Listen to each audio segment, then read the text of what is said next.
Leadership of a family demands even higher standards of honesty and integrity. And the stakes are higher too. You can replace disgruntled employees and start over. You can even get a new job for yourself if it comes to that. But your family can't be shuffled like a deck of cards. If you haven't noticed, kids are great moral philosophers, especially as they get into adolescence. They're determined to discover and expose any kind of hypocrisy, phoniness, or lack of integrity on the part of authority figures. And if we're parents, that means us. It's frightening how unforgiving kids can be about this, but it really isn't a conscious decision on their part. It's just a necessary phase of growing up. They're testing everything, especially parents. In Arthur Miller's great play, Death of a Salesman, it's hard to believe that a son would so completely lose faith in his father based on a single incident of dishonesty. Once a parent has lost moral authority, it is very, very difficult to regain it. Studies have shown that children are extremely understanding about many things. If you accidentally step on a favorite toy, that will quickly be forgiven, if not forgotten. If you lose your job and the family has to move, they'll adjust. If parents just can't get along and decide to divorce, most kids can handle it, but they can't handle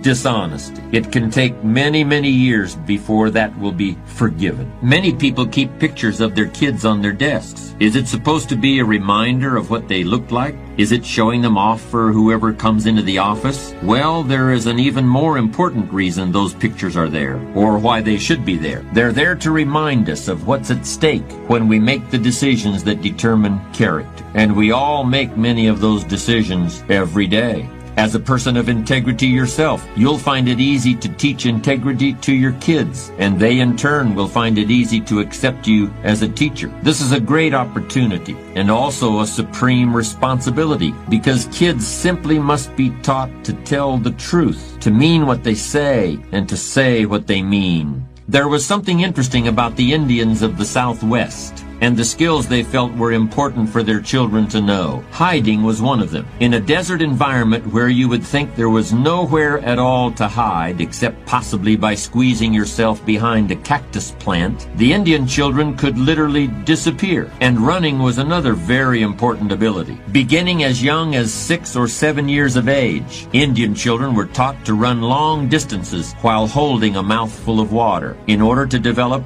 breath control. And of course, both running and hiding were skills that could save the life of an Indian child, as well as preserve the security of the group. Kids today must be taught skills that will save their lives, and integrity is one of those vitally important skills. Maybe it's hard to convince yourself of that. I heard a story of a man who flew propeller-driven anti-submarine planes for the Navy, piloted them on long flights over the water. He told of an incident when a storm was coming up and they were faced with a difficult navigational problem in order to avoid it. The problem became even more difficult when the navigator revealed that he couldn't handle it. He cheated his way through some parts of the training, but that training material didn't seem like it would ever be very useful. I can't promise that it will ever save their lives, but nothing you will ever do is more important than teaching integrity to your children. There's an old saying, those who do can, and those who can't teach. But you really can't teach honesty unless you are honest yourself. You really can't teach integrity unless you also live with integrity. It's actually quite simple. Earlier I suggested that there might be some times when a certain amount of flexibility with the truth is appropriate, and I'd like to return to that now. It might be tempting, for the sake of consistency, to assert that you should always tell the whole truth exactly as you see it in every situation. But I've lived long enough in the real world to know things just aren't that simple. Shakespeare wrote of one of his characters, "Every man has his fault, and honesty is his. He is more honest than wise." Just as there is a difference between blowing hot air and premeditated dishonesty, there's also a difference between lying and recognizing the importance of diplomacy. How can you tell the difference? Your gut feelings will tell you. By the time we reach adulthood, I think most of us have extremely accurate ethical barometers built into our heads and hearts. We may choose to ignore what that ethical barometer tells us, but it's there nonetheless. When you're in a leadership role, I believe there's at least one situation in which you're almost always justified in stretching the truth to some degree. And here it is. You should overstate your degree of enthusiasm for your employees' work. You may use many carrots and very few sticks. Your recipe for dealing with subordinates should include at least 3 parts praise for every 1 part of criticism. Will this stretching of the truth cost you respect? I don't think so. Will a little sugarcoating of your true feelings foster greater productivity, better work, and improved morale? Absolutely. And that conclusion is supported by a great deal of behavioral science research. Praise is one of the world's most effective teaching and leadership tools. Criticism and blame, even if deserved, are counterproductive unless all other approaches have failed. Vince Lombardi, the late coach of the Green Bay Packers, certainly deserved his reputation as a tough manager and a man of strong character. But even he knew the importance of building up people's ego. You could have seen how this worked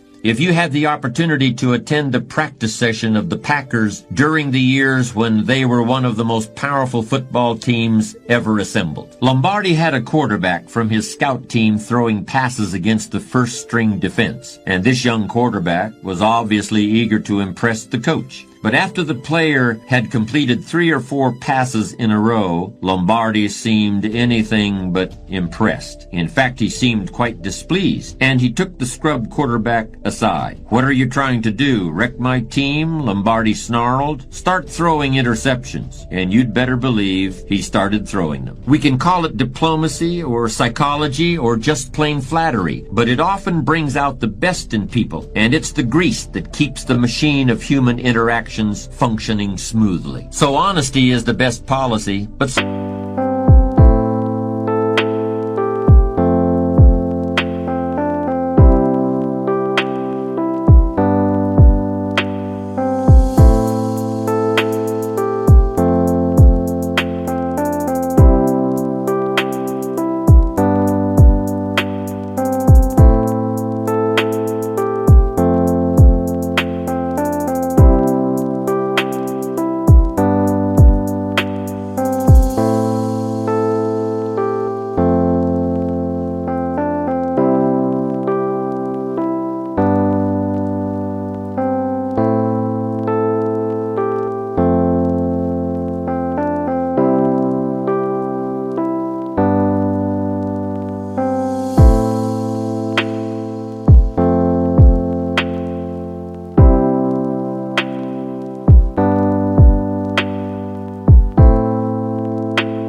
a little less than total honesty is even better. We've been talking mostly about the importance of honesty and integrity in dealing with other people, but I want to conclude now by focusing on what those qualities mean to your relationship with yourself. I think a term from clinical psychology is useful here. The term is cognitive dissonance, and I'll use a quick example to illustrate what it means. Let's consider a man who is an expert on personal financial planning. He makes a good living advising people about life insurance, trust funds, and the various kinds of mortgages. But a great deal of his business is devoted to helping individuals who have gotten themselves deeply into debt, who need to tear up their credit cards and start saving instead of spending. Sometimes there is no alternative but declaring bankruptcy and starting over. We are so surprised when one day this expert on personal financial planning says that he is going out of business. "I just can't take the pressure anymore. It's too much stress." Well, we can understand that. It must be stressful facing the problems of one person after another who's gotten into trouble financially, to work through it with them day in and day out. But here is the big surprise. I'm the one who's in trouble financially, he suddenly admits. I'm behind on everything, even my car payment. And after lecturing about the perils of debt all day, I can't stand to look in the mirror anymore. Wow. This man is experiencing cognitive dissonance in an extreme form. He is trying to live with two conflicting images of himself in his head, and the strain is simply using up all his energy. He's fundamentally a good person. He really believes in doing the right thing, but that's the trouble. He knows he's living a lie, and the stress of that finally gets to him. You might be surprised by the percentage of high-level managers and professional people who secretly know that they're presenting a false